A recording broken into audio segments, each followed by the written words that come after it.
À présent, nous sommes certes tenus par le temps, il est 20h20. Alma Messieurs Koussouma, président du cercle de réflexion, vient de me dire qu'on a encore une vingtaine de minutes. Je vais pouvoir donner la chance au public de participer au débat. Ceux qui veulent participer peuvent sans doute lever la main. On va donner la chance aux uns aux autres de pouvoir intervenir. Je rappelle simplement que les conclusions du colloque feront l'objet d'un livre et que nous sommes accompagnés par Harmattan France. Je profite de l'opportunité pour remercier toutes ces personnalités qui participent pour la construction de notre pays, faire de la Guinée le salon mondial du livre, la capitale du livre en 2017. Vous le savez, le projet est en cours. Nous croyons fermement que notre pays va pouvoir le remporter. Et donc, je demande aux uns aux autres qui souhaitent participer de lever la main. Je leur donnerai la parole. Bonsoir. Bonsoir. Je me présente, je m'appelle Mohamed Djibril Kamara. Je suis journaliste présentateur à Espace TV. J'ai écouté avec une attention soutenue les intervenants, mais ce qui m'a surtout frappé, c'est l'exposé qui vient d'être fait par le professeur, que je partage tout à fait parce que j'estime pour ma part que l'Afrique souffre de nos jours d'un conformisme stérile, parce qu'on a une démocratie qui nous a été imposée. L'Afrique pense que tout ce qui vient de l'Occident s'apparente à un horizon indépassable. Conséquence, les Africains ne participent plus au débat pour réfléchir sur le modèle de démocratie qui doit leur être imposé. Donc, on végète dans une sorte d'immobilisme. Ça, c'est pour le cas général de l'Afrique. Mais pour le cas particulier de la Guinée, je pense qu'aujourd'hui, la démocratie guinéenne souffre d'un certain nombre de maux. Et je pense qu'il faut exorciser cette démocratie. Il y a un phénomène qui s'est considérablement cristallisé ces derniers temps, c'est la communautarisation à outrance de la démocratie. Conséquence de cette réalité néfaste, c'est qu'aujourd'hui, vous savez, la Guinée est un pays où les lignes politiques sont systématiquement collées sur les lignes ethniques. Ce qui fait que les désaccords politiques déteignent systématiquement sur l'environnement social. On a vu, dès qu'il y a bisbille entre un leader Peul et un leader Malinké, tout de suite, les deux ethnies se regardent en chiens de faïence. Je pense que c'est un problème propre à la démocratie guinéenne. Ça existe certes dans d'autres pays, mais à dose homéopathique. Mais le cas particulier de la Guinée est un cas inquiétant. Je pense que c'est un cancer qu'il faut soigner. Il y a aussi, je suis en train de faire un constat général au regard des exposés qui viennent d'être faits par les différents intervenants, il y a aussi le fait que nous avons une classe politique, excusez-moi du terme, qui est totalement irresponsable. Vous avez d'un côté un pouvoir qui pratique une politique d'exclusion et de l'autre une opposition qui fait de la critique systématique. Alors qu'en démocratie, on a besoin autant d'un pouvoir qui fédère, qui rassemble, que d'une opposition qui s'inscrit dans la proposition. Mais malheureusement, ces dernières années, on a assisté à une opposition, à un pouvoir qui pratique la politique d'exclusion et à une opposition qui critique systématiquement, donc pas de proposition. Donc on ne fait rien qui va dans le sens de l'intérêt du peuple. Ça aussi, c'est un problème de la démocratie guinéenne. Vous allez me dire, ça existe ailleurs, mais en Guinée, c'est encore beaucoup plus renforcé. Et puis, dernier point, vous parlez des problèmes institutionnels et juridiques. Là aussi, c'est un problème criard pour la démocratie guinéenne.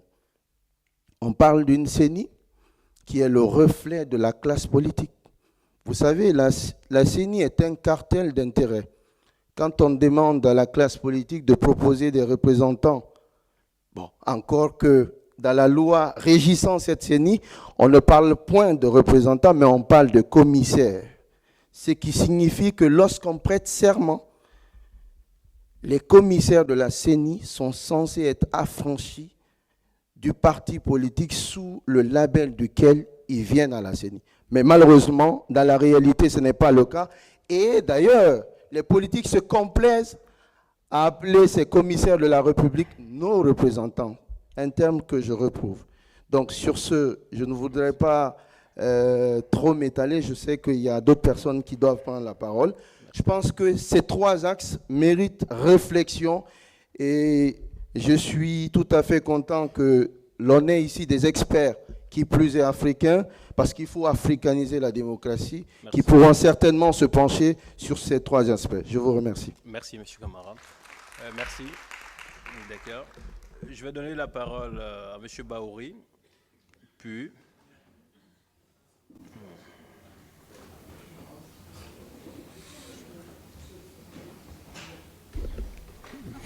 Très rapidement. D'abord, je me félicite d'être là, d'entendre l'excellent discours d'Alma Missouma, qui est un manifeste pour une autre façon de faire de la politique dans un contexte assez difficile que connaît la Guinée. Et je m'en félicite parce que c'est une ouverture pour l'avenir. Donc, le comité consultatif qu'il faudra mettre en place, je souscris à l'idée parce que ceci n'est qu'une introduction d'un vaste débat qui doit se prolonger et qui doit aller en profondeur et de manière plus large, puisqu'on ne peut pas parler de tout aussi rapidement que ça. Ça, c'est le premier élément. Le deuxième élément, je me félicite aussi d'être là parce que pour ceux qui ne le savent pas, j'avais rencontré au mois de juillet Almami et Camara. Ils avaient dit, tiens, M. Bahouri, nous prenons l'initiative d'engager un processus, disons, de lobbying vers les autorités guinéennes pour qu'il y ait l'amnistie pour l'ensemble des détenus liés à l'affaire du 19 juillet et pour que vous aussi, exilés politiques, que vous puissiez rentrer au pays parce qu'on estime que nous avons besoin de vous au pays. Et grâce à Dieu, depuis le 11 octobre dernier, pratiquement de manière beaucoup plus précise, le 31 octobre, j'ai rencontré le président Alpha Condé. Depuis lors, le 31 octobre, ensuite une autre fois au mois de novembre, et une troisième fois juste dans la période de la COP 21. Donc, il a pris l'engagement de libérer, de gracier l'ensemble des détenus qui sont concernés par l'affaire dite du 19 juillet 2011 et que les exilés concernant par cette affaire pourront obtenir l'amnistie et recouvrer leurs activités civiques comme tout le monde. Et ça, c'est une très bonne chose. C'est pour répondre à votre interrogation. Je pense que malgré, disons, un processus électoral durant ces 5 années très calamiteux, avec beaucoup de victimes, beaucoup de morts, beaucoup de violences, la Guinée est en tournant. Beaucoup craignaient qu'il y ait une crise post-électorale sanglante. Je ne reviens pas sur le rôle et l'action des uns et des autres qui ont permis à la Guinée d'éviter une crise post-électorale sanglante. Et aujourd'hui, dans une certaine mesure, il y a un certain accalmie. C'est un sursis. Et ce sursis, on doit le construire à travers des projets alternatifs politiques crédibles pour aller vers une stabilisation des institutions et pour aller de l'avant. D'où le manifeste est extrêmement important. En fin de compte, c'est pour dire il ne faut pas être pessimiste. Il faut croire que l'avenir est en train de se faire et que la démocratie n'est pas une donnée en soi, c'est un processus, c'est une lutte. Mais il y a des paramètres à mettre, de bien le comprendre. Un État défaillant un système étatique qui ne correspond plus à l'histoire et à la réalité sociale, vous ne pouvez pas le réformer. L'apartheid, on ne pouvait pas réformer l'apartheid. Il fallait changer de l'apartheid, d'où la libération de Mandela et ce qui est arrivé par la suite. Et la plupart des États africains sont dans une situation où les États ont atteint leurs limites. C'est le prolongement du système colonial qui est complètement périmé et qui ne correspond plus à l'attente et aux aspirations de la grande majorité des populations. Si vous voulez réformer quelque chose qui est déjà historiquement dépassé, vous allez épuiser les énergies, vous allez dire mais tel président est nul, tel est passé, tel autre passé, tel... Mais ce n'est pas possible. Prenez le cas de la Guinée. Depuis des décennies et des décennies, nous sommes dans une crise perpétuelle. Pas parce que les hommes et les femmes qui soit sont au pouvoir ou soit dans l'opposition, ce sont des gens incultes, disons imbibés dans une malgouvernance, c'est parce que ce qu'il y a à faire, on ne peut pas réformer un véhicule qui est complètement dépassé et dont les pièces de rechange n'existent plus.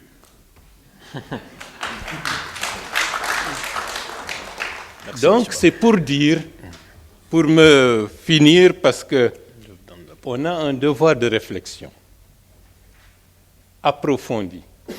Sortir des sentiers, tel est mauvais, tel est de telle ethnie, donc c'est pour cela, il est ceci, il est cela. On a un problème de fond et ça demande de la réflexion, ça demande de la lucidité, ça demande de la responsabilité et je suis d'accord, ça demande une jeunesse au sens intellectuel du terme, pas au sens physique du terme, parce qu'il faut venir avec des idées nouvelles pour aborder des situations complètement inédites pour nous permettre de nous dépasser et construire un processus politique cohérent, stable et qui nous permettra d'aller de l'avant. Mais j'ai confiance que nous allons y parvenir puisque le manifeste lu est déjà une indication et par la grâce de Dieu, dans peu de temps, je rentrerai en Guinée et les dirigeants qui s'éternisent et qui croient qu'ils peuvent se permettre tout ce qu'ils veulent, ça aussi, ça va changer. D'abord à l'intérêt des formations politiques. Et pour terminer, avant-hier, un de nos cadres qui a été exclu par le directoire du président actuel du parti a porté plainte à la justice contre son exclusion parce que son exclusion ne respecte pas les textes du parti et les textes réglementaires. Je pense que c'est une nouveauté pour montrer que ce n'est pas parce que vous êtes président d'un parti, président d'une institution, que vous pouvez distribuer des exclusions à tout bout de champ parce que vous êtes président. La malgouvernance, c'est à ce niveau-là. Et le fait que Mamadou Barry porte plainte au tribunal de Dixine contre le président de l'IFDG, Cellou Dalein Diallo, je pense que c'est un acte citoyen qu'il faut encourager et qui augure d'un processus politique qui va transformer progressivement nos institutions et nous allons y travailler. Je vous remercie. Merci. Merci, Monsieur Ba, vice-président du principal parti de l'opposition du FDG. Doyen, je vous donne la parole. Oui. Le défi sur la démocratie, c'est vrai que nous avons un grand défi. Je pense que la problématique, c'est de voir dans quelle démocratie il faut mettre en place et il faut inventer en Afrique. Parce qu'en 1222, quand nous partons de la charte de Kouroukan-Fouka, nous étions déjà en avance dans la démocratie. On dit d'ailleurs que la charte de Kouroukan-Fouka est la jeunesse de la démocratie. Alors, pourquoi nous sommes-nous arrivés à ce niveau-là aujourd'hui? Je pense qu'il faut une réflexion commune et réfléchir. Il ne s'agit pas de voter simplement, ou bien de lire des gens, ou bien de dire que nous avons la démocratie, que la démocratie est bâtie et solide. La démocratie, c'est un état d'être c'est une conception, c'est aussi une adhésion totale d'un peuple. Est-ce qu'aujourd'hui, le type de démocratie jacobin que nous avons chez nous, qui est importé des pays avec lesquels nous avons fait notre histoire, est tout à fait adapté à nos pays? Il y a une inflation à mener à ce niveau-là. Il y a des courants qui commencent à avancer, notamment le courant de la fédératitude. C'est un courant simple qui vient de la Suisse. Vous connaissez la démocratie suisse. Tout est régi à partir du peuple, avec un concept tout à fait populaire.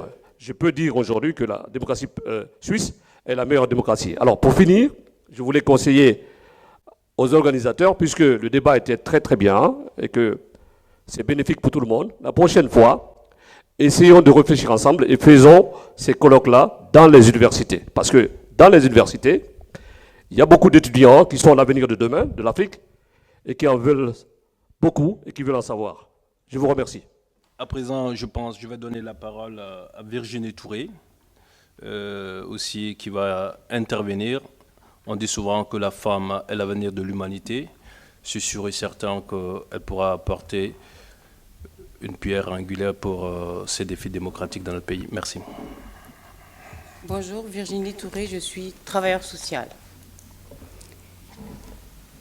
Je vais apporter une solution miracle, tout de suite.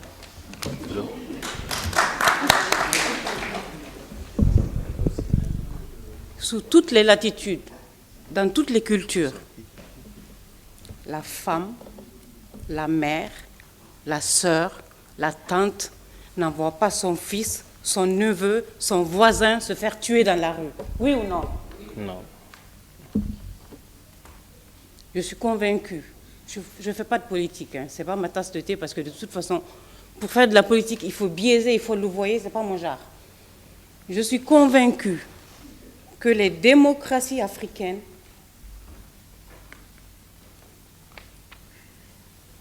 auront atteint un certain summum si on revient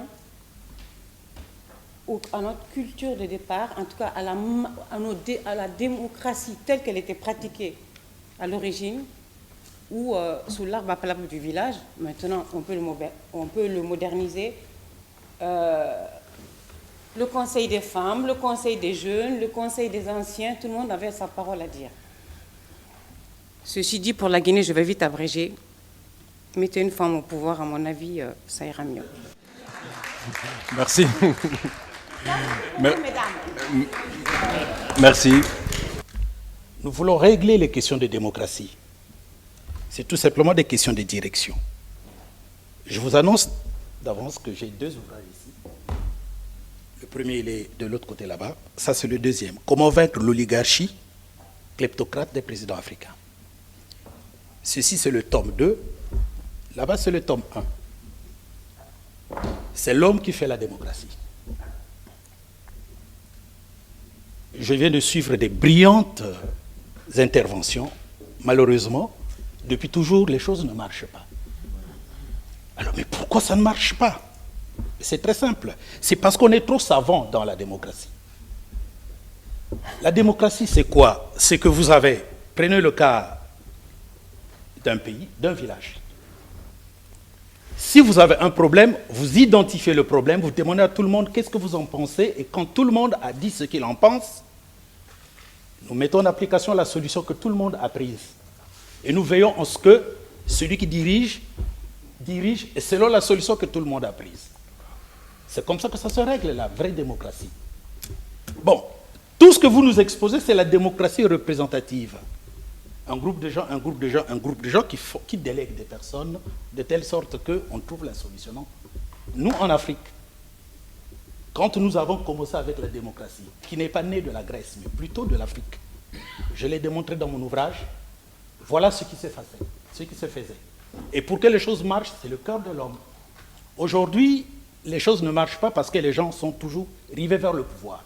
Conserver le pouvoir, prendre le pouvoir. Mais vous n'allez pas trouver des personnes qui se disent faisons table rase, nous tous, nous sommes fautifs ou nous n'avons pas pu faire, Faisons table rase, demandons à n'importe qui de nous apporter les solutions qu'il faille, trouvons les personnes qui puissent relayer la décision de tout le monde, et on règle les choses comme ça. Voilà. Maintenant, pour y parvenir, le cœur de l'homme ne peut être lavé que par une bonne parole de Dieu. Ce n'est pas la philosophie qui peut laver le cœur de l'homme. Quand nous disons qu'en Afrique, chez nous, ça marchait, mais c'est parce que vous devez savoir que l'Africain a un cœur plein d'amour. Aujourd'hui, si vous ne le savez peut-être pas, il faut vraiment savoir que si on a reçu les gens chez nous, qui nous ont payé avec la monnaie de singe, c'est parce que nous avons un cœur plein d'amour. Il faut revenir à ça. Si nous ne revenons pas à la question de l'homme qui va gérer tout ce que nous voulons, ça ne marchera toujours pas. Donc voilà ce que je voulais justement vous dire. Bonsoir tout le monde. Je suis Didia Baldé, présidente de l'association Talent de Guinée. Nous vous avons écouté. Nous, jeunesse de la Guinée, nous sommes nés dans cette situation. On est de la génération des années 70, où soit des parents ou des aînés, ils nous ont imbibés d'idées de démocratie, mais qu'on n'a jamais vu le jour. Nous sommes fatigués de la démocratie africaine, parce qu'elle n'a pas de but, elle n'a pas d'issue. Vous voulez que les choses changent? Mettons l'homme qu'il faut à la place qu'il faut.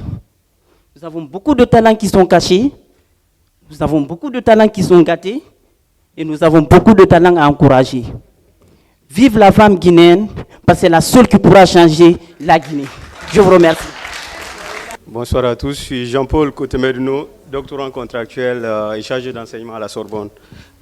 J'ai écouté tous les intervenants, y compris M. Baouri. En fait, je donne mes petits constats avec un a priori de pessimisme, mais pas un pessimisme qui peut être considéré comme une fatalité. En réalité, c'est un pessimisme réaliste. D'abord, la question de l'internationalisation des questions électorales me semble l'expression d'un déficit de responsabilité. Heureusement que sur ce plan, je suis d'accord avec beaucoup de personnes, y compris M. le Président, M. Akanji Kombe, tous les intervenants. Soumettre les questions électorales aux institutions internationales, à mon sens, c'est l'expression d'un déficit de responsabilité. Et donc, de ce point de vue, je ne suis pas sûr qu'on puisse penser que c'est une réussite. Le deuxième aspect, c'est l'incroyable paradoxe entre, d'un côté, la prétention des partis politiques guinéens à diriger le pays dans le futur, dans la démocratie, et la traduction de leur renoncement à la saisine des juridictions constitutionnelles lorsqu'il y a un souci. Ce propos peut paraître l'expression d'une naïveté, parce qu'on me dira qu'il y a la corruption, mais j'ai toujours dit qu'il faut absolument avoir la méthodologie de l'inversion de la tendance. Et je ne suis pas sûr qu'en étant juge, que je sois saisi 10 fois pour la même affaire et par les partis politiques d'opposition et que je déboute de façon continuelle ces partis.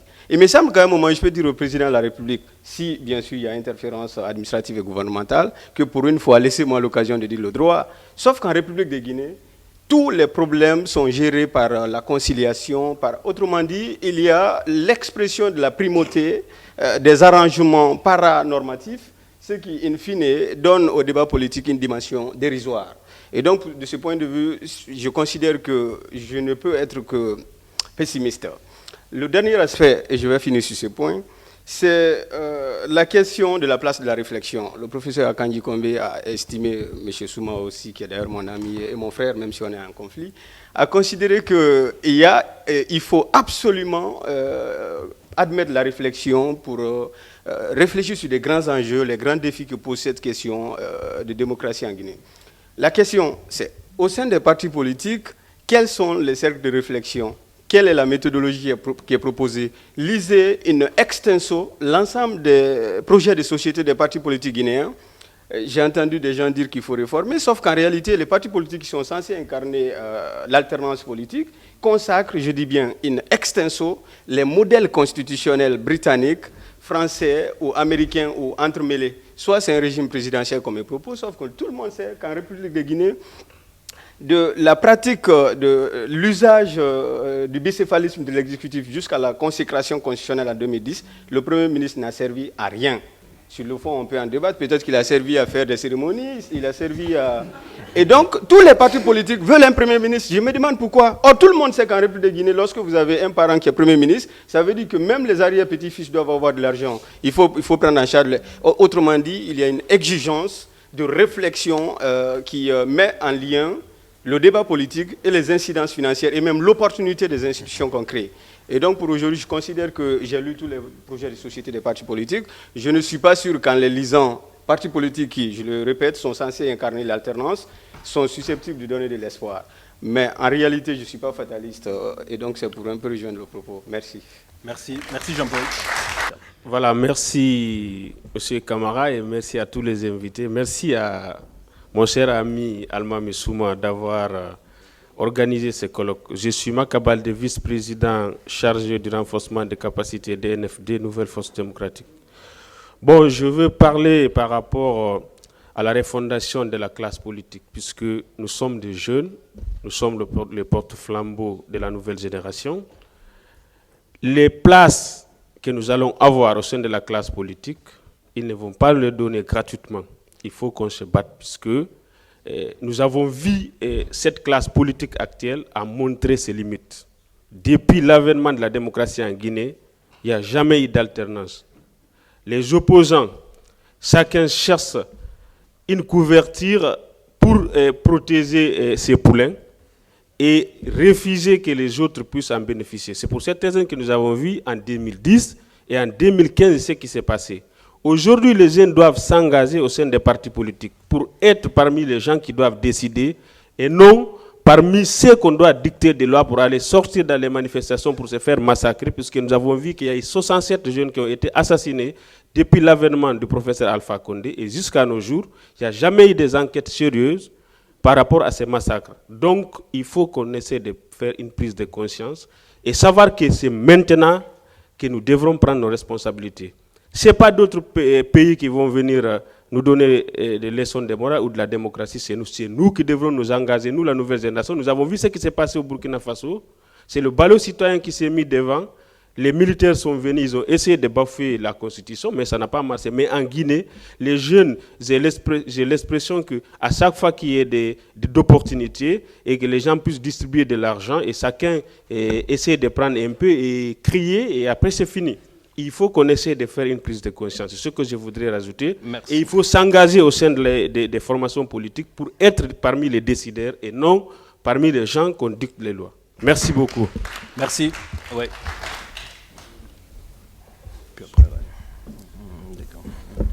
Je m'appelle Almam Doukouré, gestionnaire. Je suis très content d'être parmi vous. Je remercie le président du cercle Agir pour la Guinée. Votre initiative, c'est une très bonne initiative. Mais on a un souci en Afrique, il faut qu'on en parle. D'ailleurs, nous avons monsieur le représentant de l'OIF. Vous savez, la démocratie en Afrique, c'est un problème de moralité. Comme l'a dit le professeur tout à l'heure, qu'il y a un modèle. Je suis d'accord, il y a un modèle. Mais il y a un problème aussi. Le problème, c'est quoi?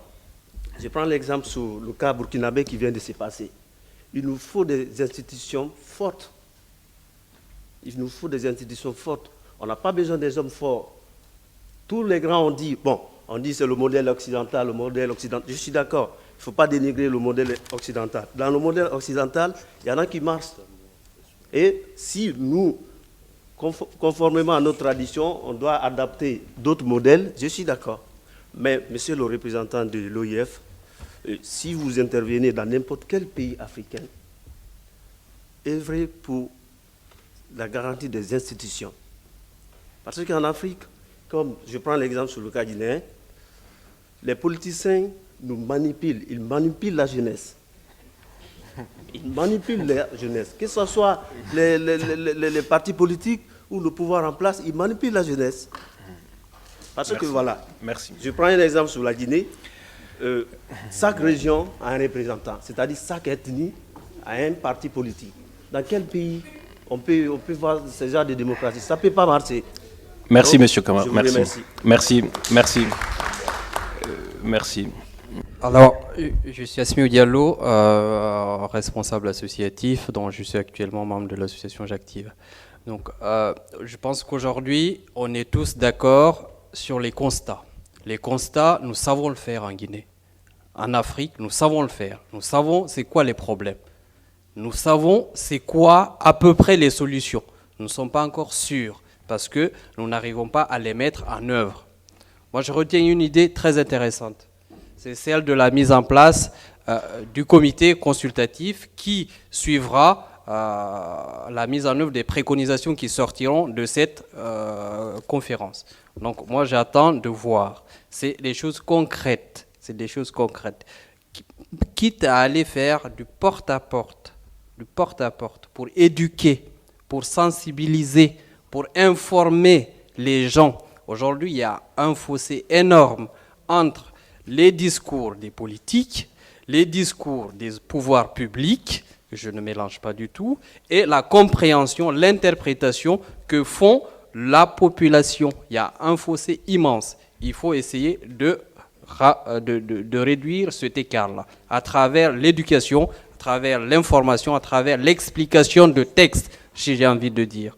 Donc, pour cela, effectivement, il faut faire des échanges, il faut réfléchir, il faut travailler, il faut phosphorer. On est là pour ça, mais au sortir de cette réunion, avec des préconisations, ne pas s'arrêter aux préconisations, aller plus loin.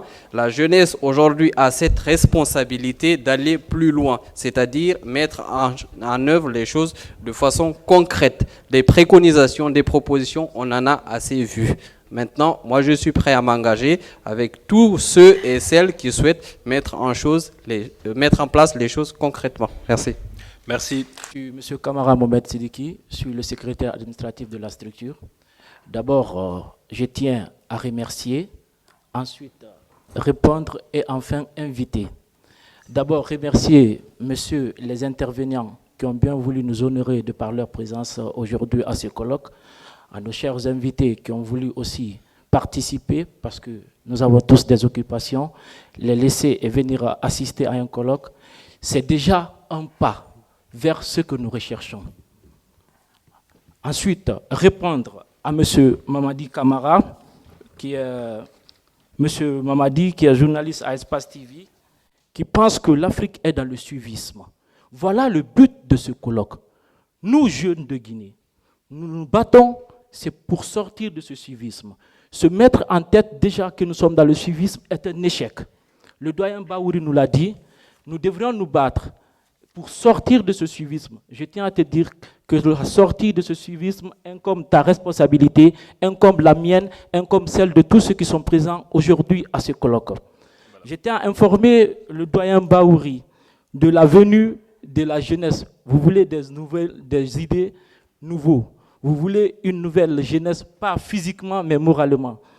Le fait de nous engager ce soir à faire ce colloque, c'est déjà une idée que vous ne nous avez pas proposée, car nous sommes ceux qui sont partis vers vous et nous continuerons à le faire dans l'intérêt supérieur de la nation, peu importe le prix à payer.